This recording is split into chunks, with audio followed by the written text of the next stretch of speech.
Welcome back to This Week in the California Housing Industry, where we take a look at 3 articles to help our friends in the California housing industry stay on top of their gains. Starting off with number one, we have the luxury housing market surges while middle market buyers stay sidelined. Number two, the San Francisco real estate update in May 2026, double-digit gains and lightning fast sales.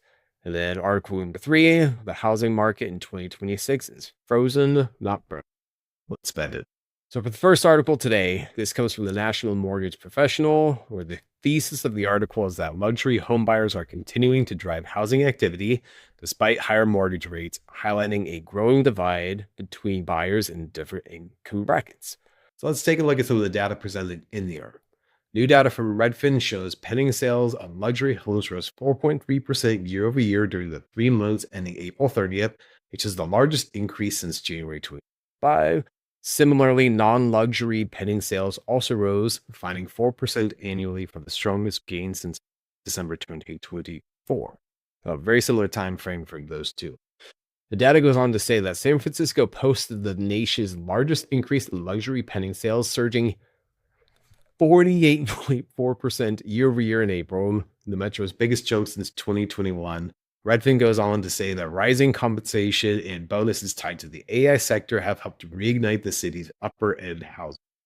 So this is a quote from Stacy Bright, a Redfin premier real estate agent in Boston, who says, "When I have a buyer looking at a home above $1 million, interest rates and geopolitical uncertainty don't matter as much." But sounds about right. She goes on to say that they want to buy a home and have the means to do it, so a 6.3% mortgage rate versus a 6.1% mortgage rate doesn't really make a difference. Now, if you are a high income earner, that probably doesn't make much of a difference. So it seems like that logic should hold and explain a little bit of the additional activity on that end of the market. Now, the analysis here from the California Housing Collective, also from the article, shows that the trend may create stronger opportunities for lenders focused on jumbo lending, wealth management referral channels, and non-QM products tailored to self-employed and high net worth borrowers. So essentially, if the luxury market is able to grow while the middle income and low income markets are struggling, why not focus on the higher end of the market? This analysis seems spot on. The luxury market and the regular market are growing very differently, so you might as well aim high. Let's move on to the second article, which is from the Front Steps, which is the San Francisco real estate publication. The thesis of their article states that with just 1.1 months of single-family home inventory and 2.3 months of condo inventory on the market, San Francisco remains a deeply entrenched seller's market across all property types. That is an incredibly tight market with 1.1 to 2.3 months of inventory. It's fascinating. Let's dive in a little bit more deeply into the San Francisco market. Median sale prices are climbing at an extraordinary rate. Single-family homes just leaped over 21% from last year to a median of $2.1 million. Yes, the San Francisco market is hot. If you are fortunate enough to be working in that area, you are in a great position right now. The condo market is posting its own impressive run, surging over 18% to 1.4 million median. Yes, the median condo price in San Francisco is $1.4 million. Let's continue looking at the data in the article. We are looking at nearly 40% fewer homes on the market compared to last spring. The severe shortage means properties are vanishing almost instantly. Single-family homes are moving in an average of 12 days. 12 days. Astonishing. And condos are flying off the shelf in just 14 days. Unbelievable.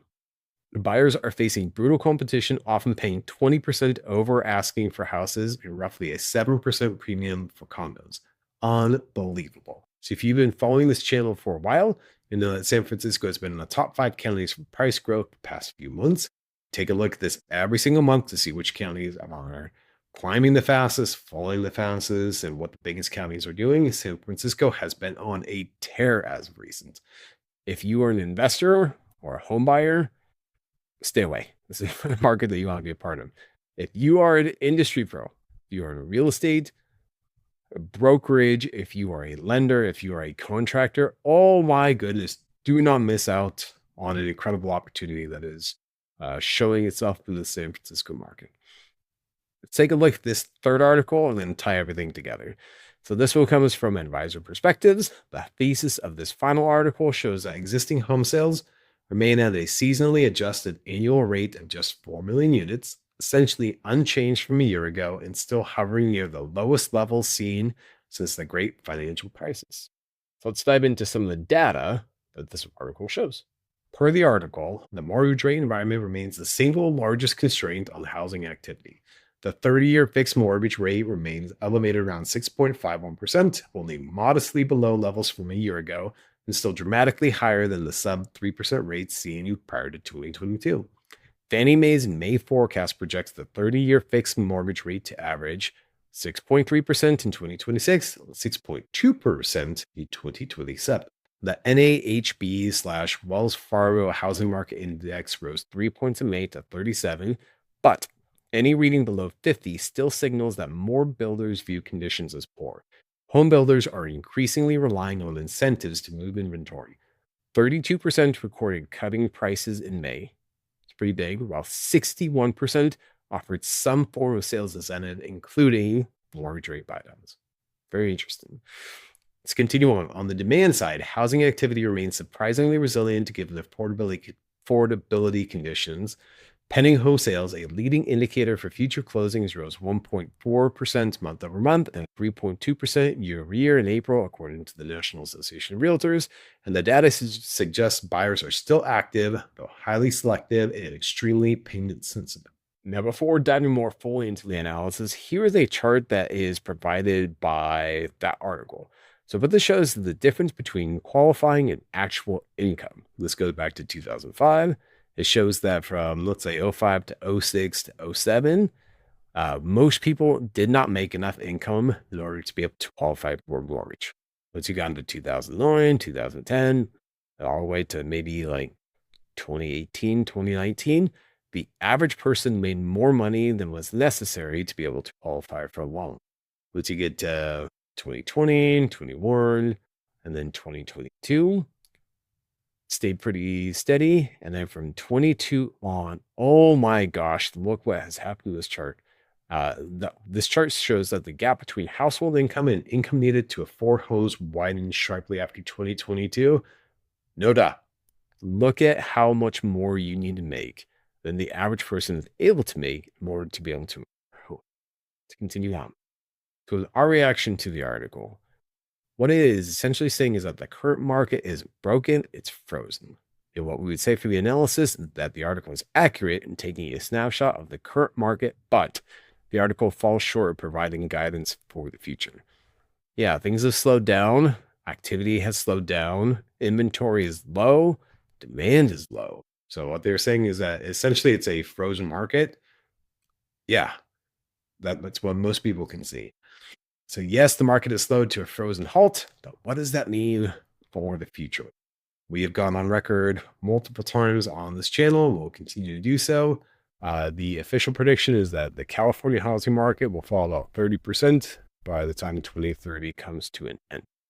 So while the article does provide a semi-valuable snapshot that, things are more frozen than broken, it fails to look forward to the future on what the market is going to look like in the future. So for the housing industry pros that we continue to work with and continue to serve, just taking a look at the fact that, hey, things have kind of slowed down is valuable in some sense, but taking a look at the future is where the real value lies. And for us, unfortunately, we see that the future is going to be slow and prices are going to continue to fall, which isn't necessarily a bad thing. If you have any questions, if you have any comments on any of these three articles, if you'd like the links, if you'd like any more information, please drop comments below. We read all of them. We respond to as many of them as possible. Again, I'm Nathan with the California Housing Collective. Thank you for watching. We'll see you in the next one.